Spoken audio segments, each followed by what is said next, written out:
preno, parang malambot yung gulong. No? Pagka ganyan kasi kailangan change tires na tayo. Change tires na, boy. Pare, alam na tayo pang Rolls Royce ba? Porsche pa rin mo abang sa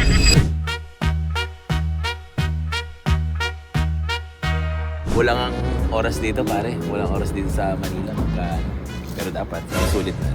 So, dito tayo sa hi, boss. Pare, alam na tayo pang Rolls Royce ba? So, kukunin muna natin ang project Nido while waiting sa mga parts. Pero, yun, uwi muna natin ito na Isabela para may mating na, may upuan na.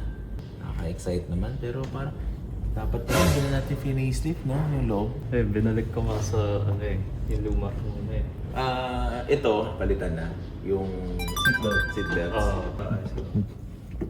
So, ito yung mga parts na kulang. Doon na-order na kay Wade. Pero ang dami pa kasing kailangan gawin. Like, sa mga harap, bumpers, kailangan ayusin. Wala pang mags. Tulungan nyo kami mag-decide.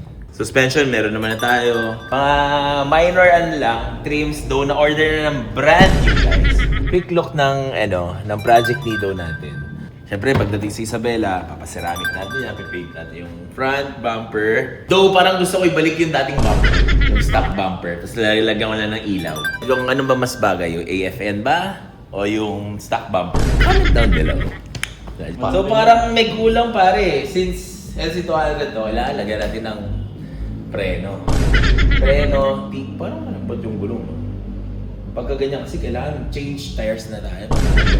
Change tires na, boy. Hindi tayo pwede sa pang hangin-hangin lang. Technically, change all. Yan. Nahirap pagka ganito. Nagbibuild ka ng kotse o change all. Pero ito yung mga masarap sa Land Cruiser. Yung binubuo mo, kumagastos lang. Di ba?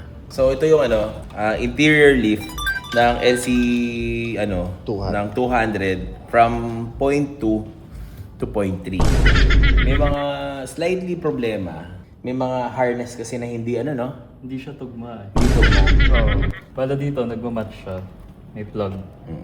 Pero yung kapares niya, Hindi siya pantay. wala siya mapag Dudugtungan. sasaksakan dun sa So, feeling card. ko, yung stock dapat noon, dapat dun yung kukonek.